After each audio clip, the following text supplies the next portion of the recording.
এটা মাইক্রোফোন, এটা দিয়ে শব্দ বড় করে। এখন কেউ যদি আপনাকে বলে যে এটা পকেটে রাখো, মানুষের মাথায় আঘাত করো, তাহলে এই সম্পর্কে ধারণা কি হলো? বস্তু সম্পর্কে ধারণা ভুল হলো। ধারণা ভুল হওয়ার কারণে এর উপরে যে আপনার বিশ্বাসটা হলো সেটা ভুল হয়ে গেল, তারপরে ব্যবহারটা কিন্তু ভুল হবে। এটাকে বলা হয়েছে শব্দ বড় করার জন্য আপনি মাথায় মারলেন, মানে ব্যবহার, আমল, কাজ। তাহলে ধারণাটা আগে, কনসেপ্টটা আগে। কনসেপ্ট দুই প্রকার, ধারণা দুই প্রকার। একটা হলো রিয়েল কনসেপ্ট, একটা হলো পারভার্টেড কনসেপ্ট, মানে রং কনসেপ্ট, মানে ভুল ভুল ধারণা। একটা সঠিক ধারণা, একটা ভুল ধারণা। ধারণার উপরে নির্ভর করে কাজ। আশা করি পরিষ্কার হলো। তাহলে আকীদা মানে সঠিক ধারণা। আচ্ছা, প্রত্যেকটা বস্তু সম্পর্কে আপনার সঠিক ধারণা, এটা নাম আকীদা। কোন আলেম বিদেশ থেকে একাধিক ডিগ্রি এনেছেন, কোন আলেম দেশীয় কোনো মাদ্রাসায় লেখাপড়া করেছেন। আলেমদের একটা সাধারণ টাইটেল, এগুলি সকল আলেমের ক্ষেত্রে আছে প্রায়। কেউ হাফেজে কোরআন, কেউ আপনার হলো মুফাসসিরে কোরআন, কেউ মুহাদ্দিস মানে হাদিসের বিশেষজ্ঞ, কেউ তাফসীরের বিশেষজ্ঞ, আবার কেউ ফিকহ মানে ফকিহ, ইসলামের আইন শাস্ত্রের মাসালা মাসাইলের তিনি অভিজ্ঞ। আবার কেউ পুরো কোরআন হেফজ করেছেন একাধিকবার, হাফেজে কোরআন। তাহলে হাফেজে কোরআন, মুফাসসিরে কোরআন, মুহাদ্দিস, মুফতি, এরই মধ্যে অতিরিক্ত টাইটেল আছে কিন্তু, মুফতি আজম, মুফাসসিরে আজম। কথাটা বুঝতে পারতেছি কিনা? এরকম আছে কিন্তু। আল্লামা, আল্লামা শব্দের অর্থ হলো হাই স্কলার, বিরাট পণ্ডিত, বিশাল পণ্ডিত। এরকম আল্লামা সাধারণ জ্ঞানী না, কিন্তু উনি অনেক বিরাট জ্ঞানী। আল্লামা, আন্তর্জাতিক খ্যাতি সম্পন্ন, এই ধরনের বহু কথা, বহু টাইটেল আপনারা এ পর্যন্ত তাদের ওয়াজ মাহফিল শুনেছেন। ইসলাম সম্পর্কে একটা সাধারণ ধারণা, একটা সাধারণ আইডিয়া আপনাদের আছে। তাহলে হিজবুত তাওহীদ কি বলতে চায়, হিজবুত তাওহীদের বক্তব্য কি, অন্যদের সঙ্গে হিজবুত তাওহীদের ডিফারেন্সটা কি, আমাদের কথা কেন শুনবেন, কি কারণে আমাদের কথা শুনতে হবে? প্রথমত, তাদের মতো আমাদের কোনো লেবাস নাই। তাদের লম্বা দাড়ি থাকবে, টুপি থাকবে, পাগড়ি থাকবে, দেখলে মনে হয় এই লোকটা আল্লাহওয়ালা লোক, যেন স্বয়ং আল্লাহ ভগবান বসে আছে। মানে অনেকটা আল্লাহর চেহারা, ওদের মতোই অনেকটা ভাবখানা এরকম। ভাই ওটা বুঝতে হবে কিন্তু, এক নাম্বার। দুই নাম্বার, খুব সাধারণ একটা আইডিয়া সমাজের মধ্যে চালু আছে যে যারা মাদ্রাসা লেখাপড়া করেছেন তারাই ইসলামের কথা বলবেন, অন্যরা ইসলাম বুঝে না, বলবে কি আর? ব্যাপারটা বুঝতে পারতেছি কিনা? এটা হলো সাধারণ আইডিয়া। যারা মাদ্রাসা লেখাপড়া করেছেন তারাই একমাত্র ইসলামের কথা বলবেন, ইসলামের বয়ান দিবেন, ইসলামের ওয়াজ করবেন, কথা বলবেন। অন্যরা কি কথা বলবেন? অন্যরা খালি শুনবেন। এই কনসেপ্ট, এই আইডিয়া, এই ধারণার মধ্য দিয়ে আমরা বড় হয়েছি। আমরা কি বড় হই নাই? তাহলে হিজবুত তাওহীদ কি বলতে চায়? অন্যদের সাথে হিজবুত তাওহীদের তফাৎটা কোথায়? এরই মধ্যে আমি নতুনদের উদ্দেশ্যে বলতে চাই, আপনাদের জ্ঞাতার্থে, আপনাদের অবগতির জন্য, বিভিন্ন সোশ্যাল মিডিয়ায় ইতিমধ্যে ওরা, বিশেষ করে যারা ওয়াজ মাহফিল করে সংসার চালায়, ওয়াজ করে টাকা কামাই করে, এই গোষ্ঠীটি, এরা কি করেছে? জঘন্য মিথ্যাচার আমাদের নামে করেছে, আমার নামে করেছে, আমাদের আন্দোলনের নামে করেছে, যেটা আমরা করি নাই, যেটা আমরা বলি না। গতকালকে শুনলাম কিশোরগঞ্জের আমাদের এখানে আতিক ভাই আছেন, কিশোরগঞ্জের এই যে আতিক ভাই, ওনাদের বাড়ি, ওনার এক ভাই মালয়েশিয়া থেকে এসেছে। মালয়েশিয়া ওনাদের এলাকার কিছু লোক থাকে, সেখানে সোশ্যাল মিডিয়া অপপ্রচার চালিয়েছে।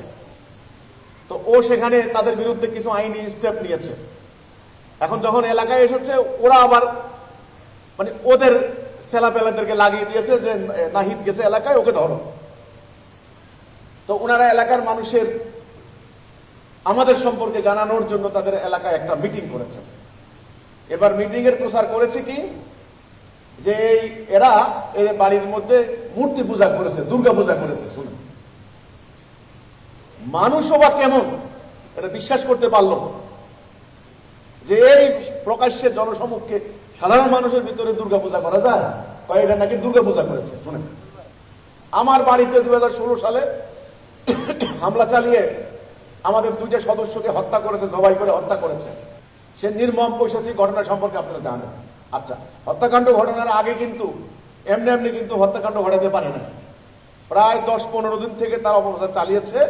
ওখানে আমরা একটা মসজিদ বানাচ্ছিলাম, ওরা বলছে যে না, ওটা মসজিদ না, ওটা গির্জা, ওখানে পূজা করা হবে, ওখানে যিশু খ্রিস্টের মূর্তি রাখা হবে। এরা খ্রিস্টান, এরা বসাইয়া কবর দেয়, কালা কাপড় দিয়া মাটি দেয়, আস্তাগফিরুল্লাহ, কোরআন শরীফের উপর পাও দিয়ে এরা খ্রিস্টান বানায়। এই জঘন্য কথাগুলি এই হুজুরগুলো প্রচার করছে। ব্যাপারটা কিন্তু আপনাদের কাছে অবিশ্বাস্য মনে হতে পারে। এটা কিভাবে সম্ভব? হ্যাঁ, সম্ভব, এটা করেছে। আমরা নিজেরা এটার এফেক্টেড, আমরা আক্রান্ত।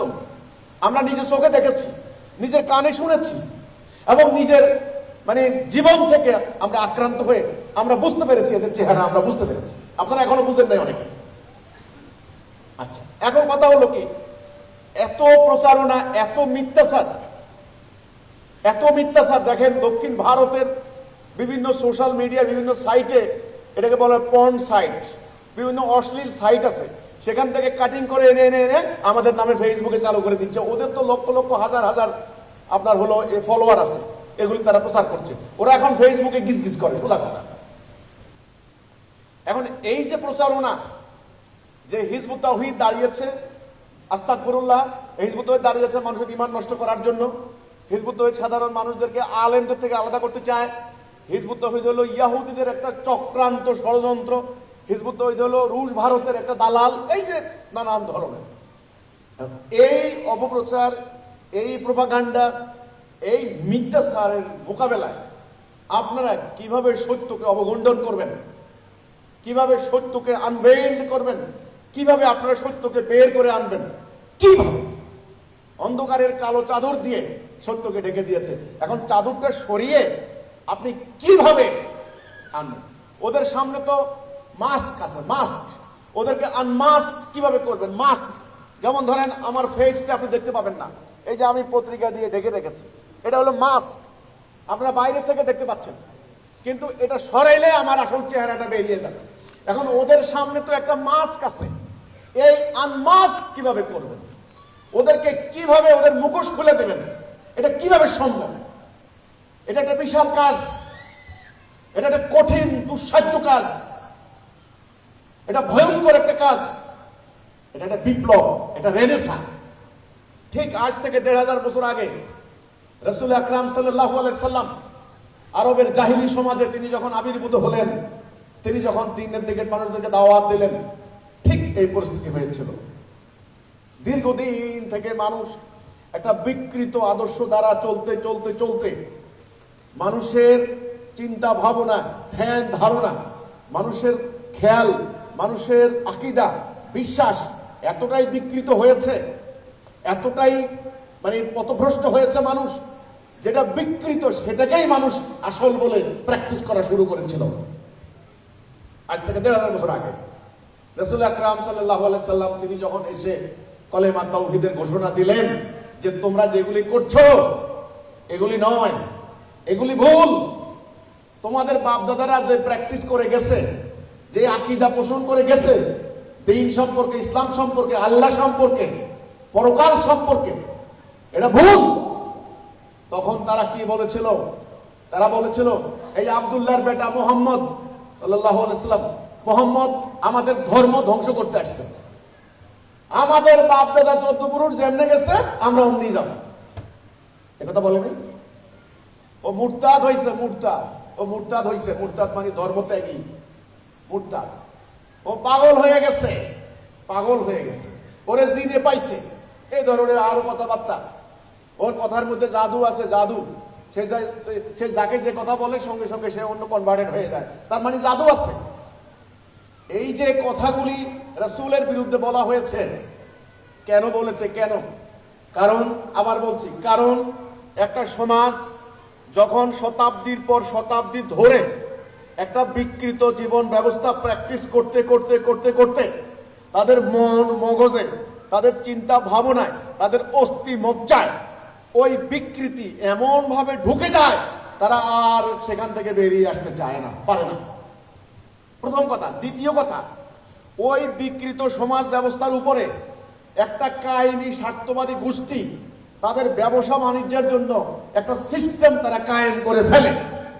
কথা বুঝতে পারতেছি কিনা? তখন যখনই আপনি ওই বিকৃত সিস্টেমের উপরে আঘাত করবেন, তখন ওই স্বার্থবাদী ব্যবসায়ী গোষ্ঠীটির স্বার্থে আঘাত লাগে।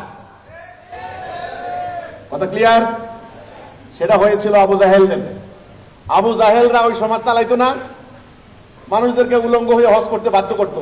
কিন্তু আল্লাহ রাব্বুল আলামিন ইব্রাহিম আলাইহিস সালামকে দিয়ে হজের সিলসিলা চালু করেছেন কি উলঙ্গ হয়ে হজ করা? এটা কারা করেছে? ওরা করেছে, যেন ওদের কাছ থেকে আপনি পোশাক কিনতে পারেন। আর পোশাকের দাম ধরছে অনেক। এটা একটা ব্যবসা, এটা একটা ব্যবসা ছিল। আমি একটা উদাহরণ দিলাম, আরো অনেক উদাহরণ আছে। অনেক দুনিয়ার মানে অপসংস্কৃতি ওরা চালু করেছে, যেটা আল্লাহ তাআলা বলেননি, আল্লাহ নাযিল করেননি।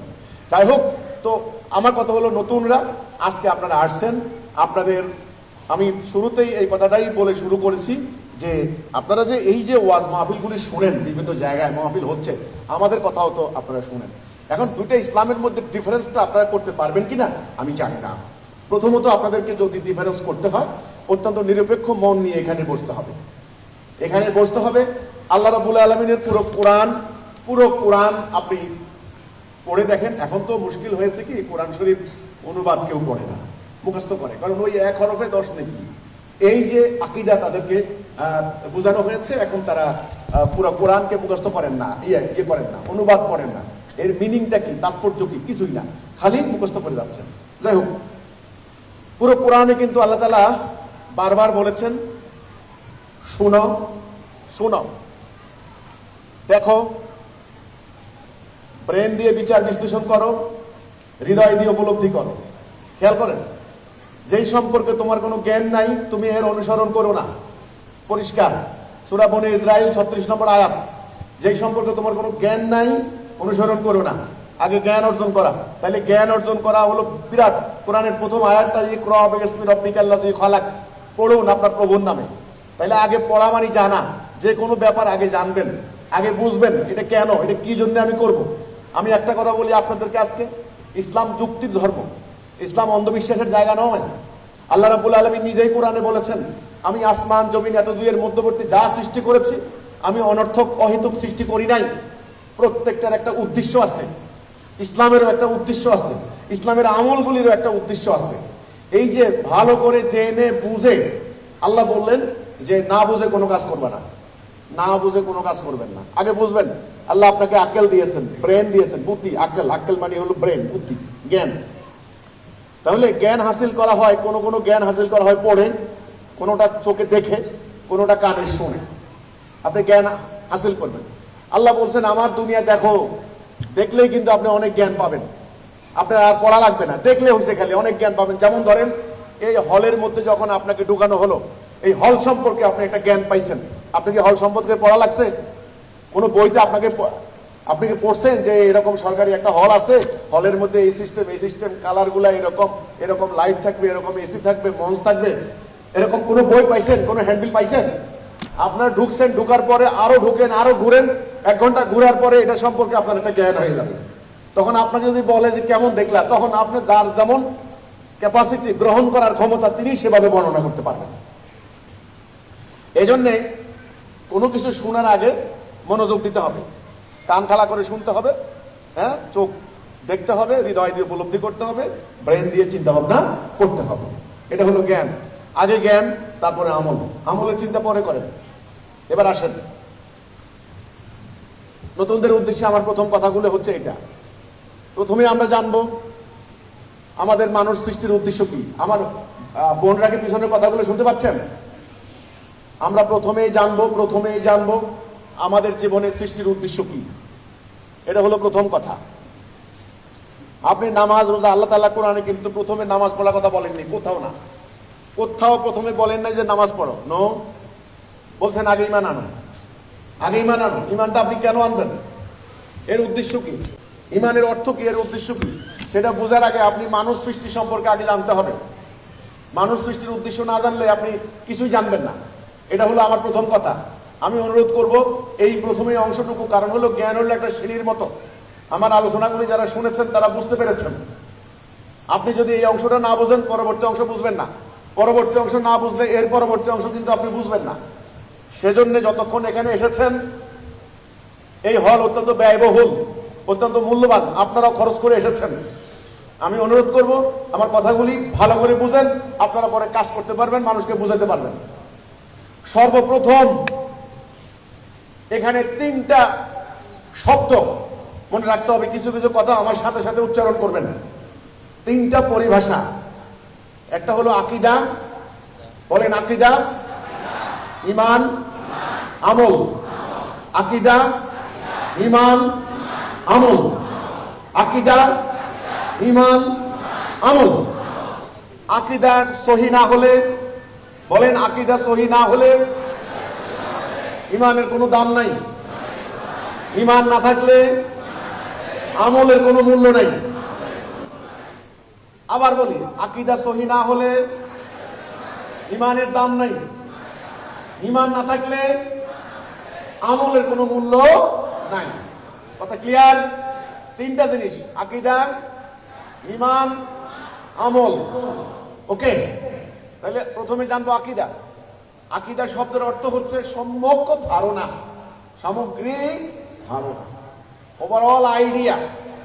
কোন বস্তু হলে সেই বস্তু দেখে বস্তুর উদ্দেশ্য কি এটা জানার নাম আকীদা। যেমন ধরুন আমার হাতে একটা বস্তু আছে, এটার নাম কি, এর উদ্দেশ্য কি, সময় দেওয়া। এই যে আমি সঠিকভাবে জানলাম এই বস্তু সম্পর্কে, আমার আকীদা পরিষ্কার হয়ে গেল। ওকে, ঠিক আমার সামনে অনেক কিছু আছে, যেমন ধরেন এই একটা জিনিস আছে, এটা কি, এটা মাইক্রোফোন, এটা দিয়ে শব্দ বড় করে। এখন কেউ যদি আপনাকে বলে যে এটা পকেটে রাখো, মানুষের মাথায় আঘাত করো, তাহলে এই সম্পর্কে ধারণা কি হলো, বস্তু সম্পর্কে ধারণা ভুল হলো। ধারণা ভুল হওয়ার কারণে এর উপরে যে আপনার বিশ্বাসটা হলো সেটা ভুল হয়ে গেল, তারপরে ব্যবহারটা কিন্তু ভুল হবে। এটাকে বলা হয়েছে শব্দ বড় করার জন্য আপনি মাথায় মারলেন, মানে ব্যবহার, আমল, কাজ। তাহলে ধারণাটা আগে, কনসেপ্টটা আগে। কনসেপ্ট 2 প্রকার, ধারণা 2 প্রকার। একটা হলো রিয়েল কনসেপ্ট, একটা হলো পারভার্টেড কনসেপ্ট, মানে রং কনসেপ্ট, মানে ভুল ভুল ধারণা। একটা সঠিক ধারণা, একটা ভুল ধারণা। ধারণার উপরে নির্ভর করে কাজ। আশা করি পরিষ্কার হলো। তাহলে আকীদা মানে সঠিক ধারণা। আচ্ছা, প্রত্যেকটা বস্তু সম্পর্কে আপনার সঠিক ধারণা, এটা নাম আকীদা। উগ্রবাদের ঠিকানা বাংলাদেশে হবে না। উগ্রবাদের ঠিকানা বাংলাদেশে হবে না। উগ্রবাদের ঠিকানা বাংলাদেশে হবে না। আমরা সবাই ভাই ভাই, উগ্রবাদের ঠাঁই নাই। আমরা সবাই ভাই ভাই, উগ্রবাদের ঠাঁই নাই। এক জাতি, এক দেশ। হিজবুত তাওহীদ দিচ্ছে ডাক, উগ্রবাদ নিপাত যাক। হিজবুত তাওহীদ দিচ্ছে ডাক, উগ্রবাদ নিপাত যাক।